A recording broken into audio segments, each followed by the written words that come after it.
What is up, you guys? It is your boy, Phoenix Brenton here. In today's video, we are going to be talking about every single team. Well, not every single team, but in this specific video, we're going to be doing the NFC West free agents grades. So, what do I mean by this exactly? I will be doing every team's free agents,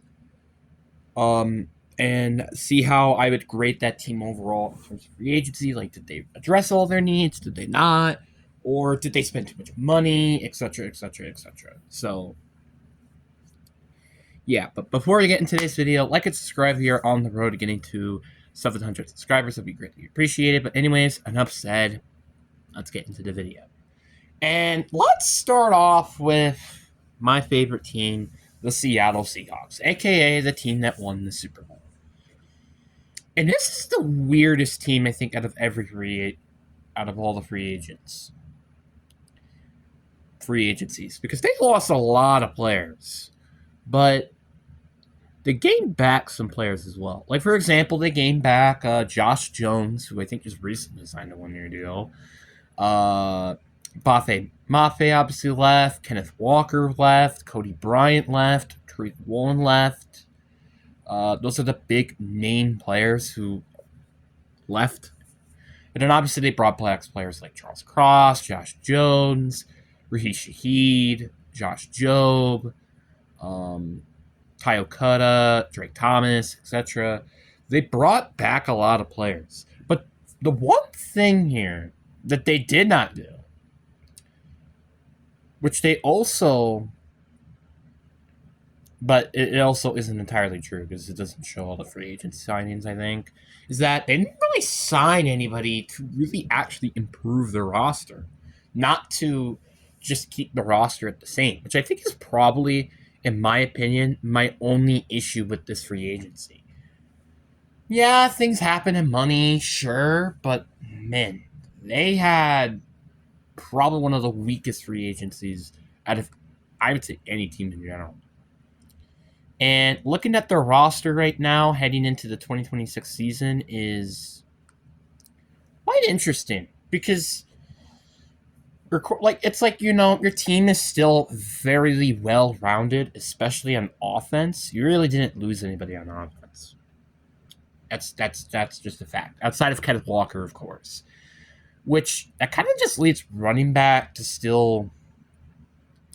It's still a problem. Yeah, they signed Emmanuel Wilson, like I said before, but they still need a running back because I don't really trust Emmanuel Wilson and George Alani and Kenny McIntosh to be your running backs for basically the first half of the 2026 season, and they still could probably use a better right guard. So they didn't really address any big major needs, and their defense was the one that got hit the most.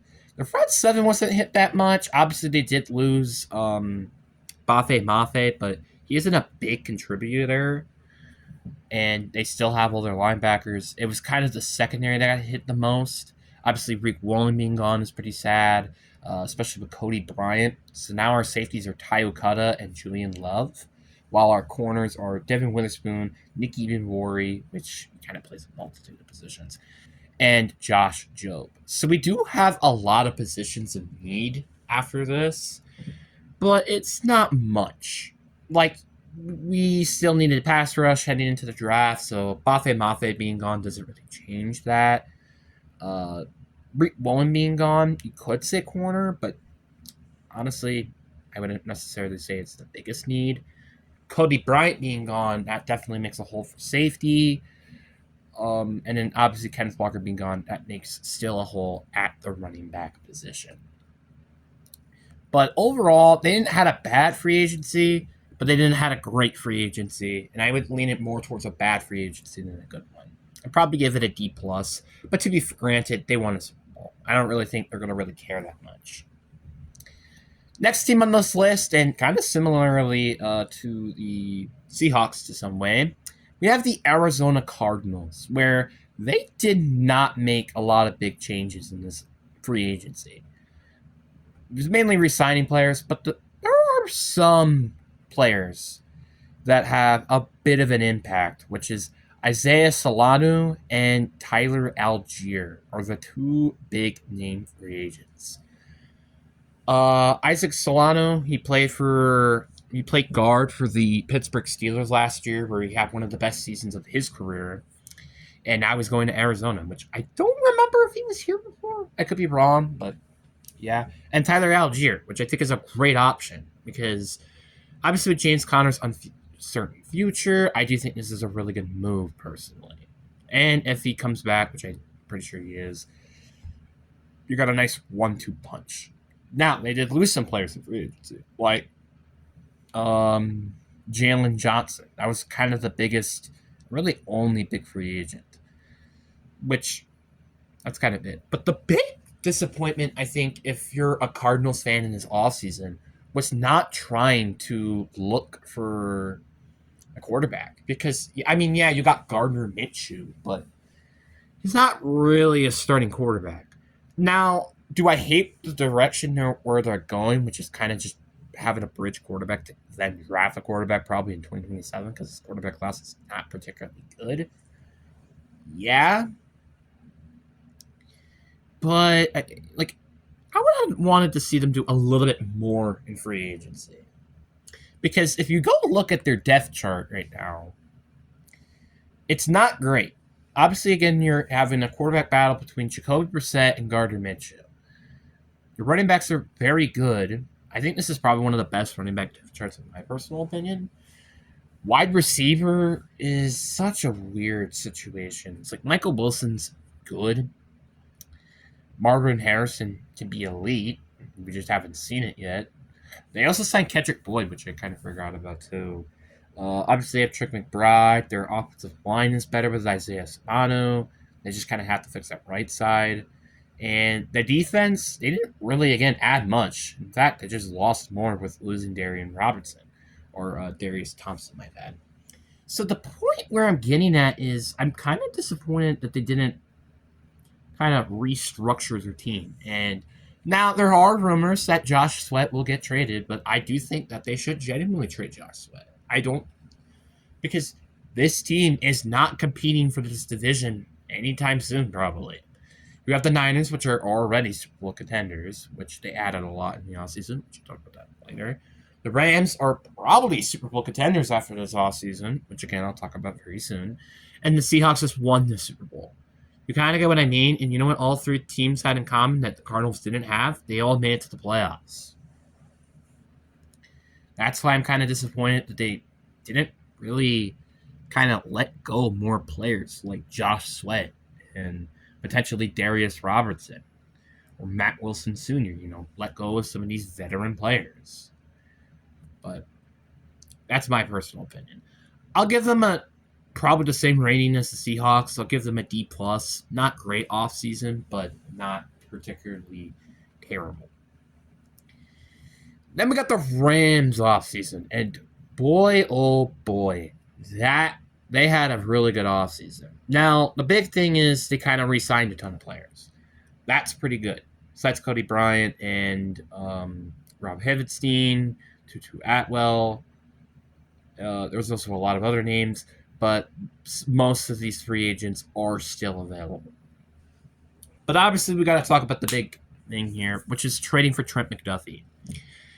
I have said this for so many years now. I don't even know how long I've said it.